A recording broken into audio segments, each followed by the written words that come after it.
Very good morning student.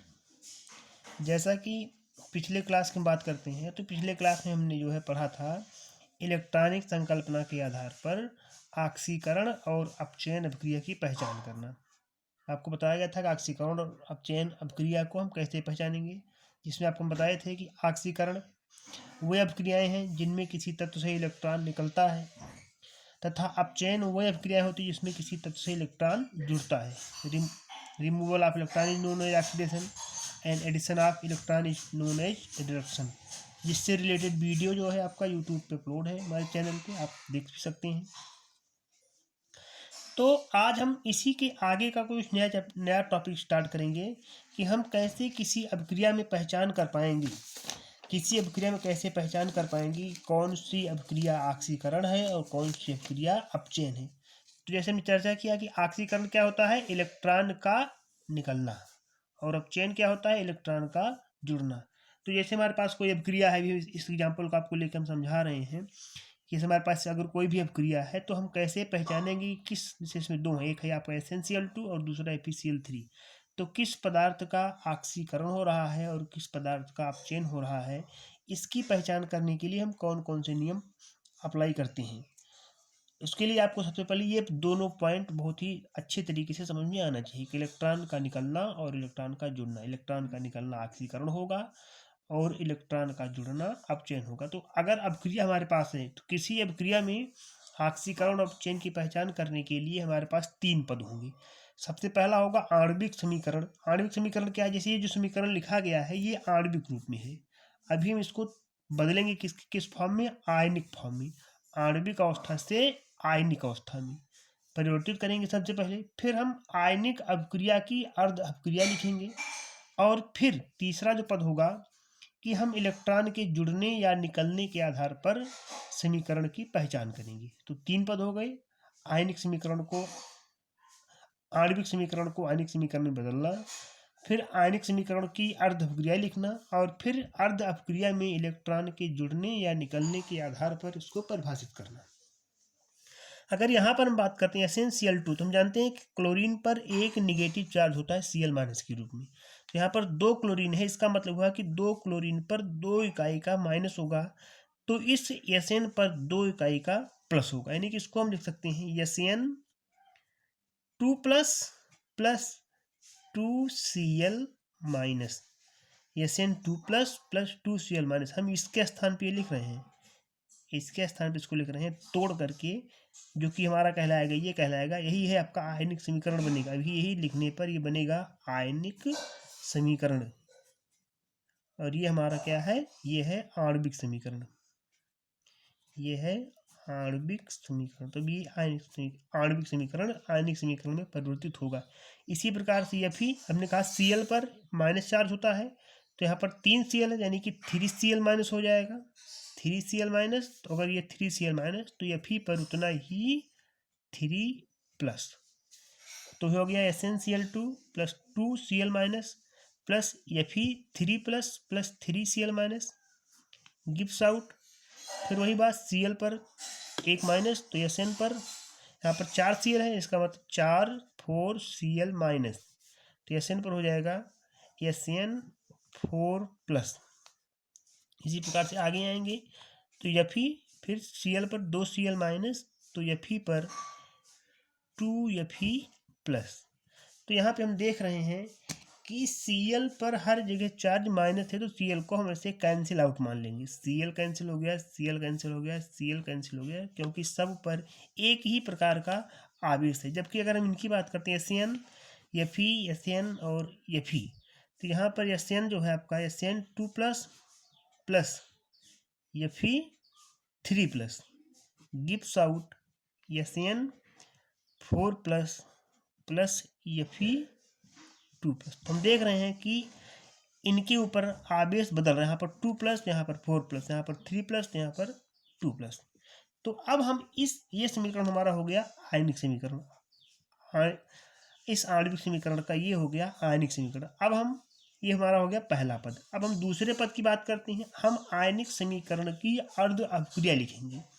तो अर्ध अभिक्रिया लिखने के लिए हमारे पास क्या तरीका होगा कि हम सबसे पहले लिखेंगे, जैसे हम देख रहे हैं कि Sn से Sn4 प्लस, तो Sn2 plus gives out Sn4 plus, और इसी प्रकार से Fe3 plus gives out Fe2 plus.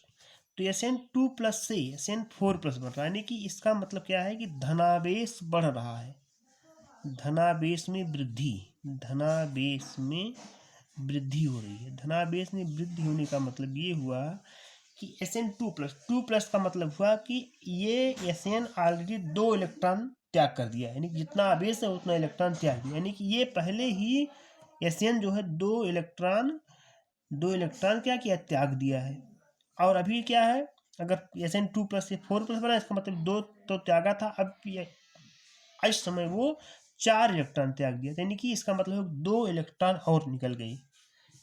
हुआ ना, Sn2 प्लस था तो 2 प्लस का मतलब 2 इलेक्ट्रॉन इसके पास नहीं है, और Sn2 प्लस से 4 प्लस बन गया, इसका मतलब इसने 2 इलेक्ट्रॉन और त्याग दिया, यानी कि यहाँ पर क्या हो रहा है, 2 इलेक्ट्रॉन निकल रहा है।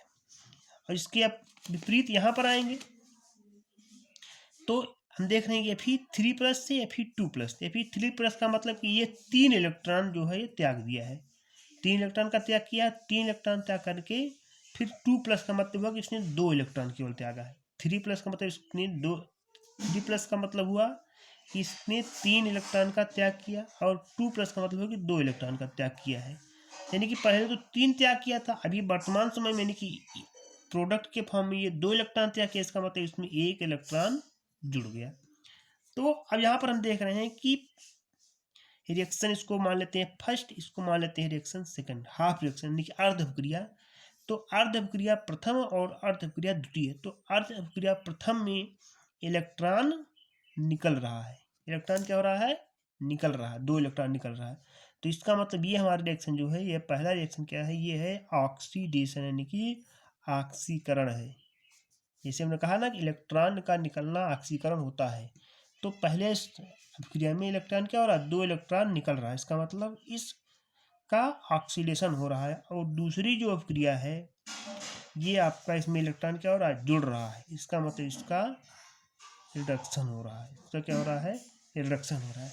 तो पूर्ण अपक्रिया में हम इसको इस तरह से लिख सकते हैं, हमारे पास SnCl2 plus FeCl3 gives out SnCl4 plus FeCl2। तो जब SnCl2 से SnCl4 बन रहा है तो इसका ऑक्सीडेशन हो रहा है, इसका ऑक्सीडेशन हो रहा है। और जब FeCl3 से FeCl2 बन रहा है तो इसका रिडक्शन हो रहा है। तो ये रिएक्शन हो गया। एक दूसरा एग्जांपल भी आप समझ लीजिए, एक एग्जांपल क्यों, दूसरा एग्जांपल हम लेते हैं, एग्जांपल सेकंड है 2Na plus H2O gives out NaOH plus H2। अगर हम इस समीकरण को देखिए, समीकरण बैलेंस नहीं है, संतुलित समीकरण नहीं है, संतुलित करने के पद आगे हम अगली क्लासेज में फिर आपको बताएंगे। ये आप सोचिए कि ये समीकरण गलत लिखा, गलत नहीं है समीकरण, ये असंतुलित समीकरण है, ये समीकरण हमारा कैसा है, असंतुलित है। हम संतुलित करने के तरीके भी अगली क्लास में सीखेंगे। सबसे पहले हमको पहचान करना समझ में आना चाहिए। तो हमारे पास Na प्लस H2O जो कि किस समीकरण के रूप में है, आणविक समीकरण के रूप में है, ये हमारा है आणविक समीकरण है। अब इसको हम बदलेंगे किसमें, आयनिक समीकरण में। तो आयनिक में तो Na के फॉर्म में ही है। H2O की बात करते हैं तो H2O को लिख सकते हैं H प्लस और OH माइनस। प्रोडक्ट आएंगे तो NaOH को लिख सकते हैं Na प्लस और OH माइनस, और H2 को लिख सकते हैं H2 के फॉर्म में ही रहेगा, अणु अवस्था में ही रहेगा। तो यहाँ पे हम देख रहे हैं कि OH यहाँ भी OH माइनस के फॉर्म में है, यहाँ भी, इसको क्या करते हैं, निगलेक्ट कर देते हैं। अब हमारे पास है जो समीकरण हमारे पास बचता है वो है Na plus H plus gives out Na plus plus H2। तो ये हमारा हो गया इस आणविक समीकरण का आयनिक समीकरण। अब जब इसकी हम तीसरा, ये हो गया तीसरा पद, इसका जब हम इसकी अर्ध अपक्रिया लिखेंगे, इसकी क्या लिखेंगे, अर्ध अपक्रिया, अर्ध अपक्रिया लिखेंगे। तो देखेंगे कि Na से बन रहा है Na प्लस, और H प्लस से बन रहा है H2। तो समीकरण को संतुलित करने के लिए यहाँ पर हम 2 लगा देंगे, 2H प्लस से H2 बन रहा है। तो Na से Na प्लस यानी कि धनावेश आ रहा है, धनावेश का मतलब कि यहाँ पर इलेक्ट्रॉन निकल रहा है। और यहाँ पे अगर हम बात करेंगे तो H प्लस का मतलब हुआ कि ये ऑलरेडी एक इलेक्ट्रॉन त्याग दिया है। तो 2H प्लस मिलकर 2 इलेक्ट्रॉन त्याग किए हैं, 2 इलेक्ट्रॉन त्याग दिया था और अभी इसके पास कोई चार्ज नहीं, इसका मतलब यहाँ पर 2 इलेक्ट्रॉन जुड़ रहा है। तो इस तरह से यहाँ पर इलेक्ट्रॉन निकला, तो इलेक्ट्रॉन का निकलना हमारा हो गया ऑक्सीडेशन, यानी कि ऑक्सीकरण हो गया। और यहाँ पर 2 इलेक्ट्रॉन जुड़े, इसका मतलब ये हो गया आपका रिडक्शन, ये हो गया रिडक्शन। अब अगर इस अभिक्रिया को फिर से लिखते हैं तो Na plus H2O gives out NaOH plus H2। तो जब Na से NaOH बन रहा है तो इसका ऑक्सीडेशन हो रहा है, और जो H2O से H2 बन रहा है तो इसका रिडक्शन हो रहा है। धन्यवाद।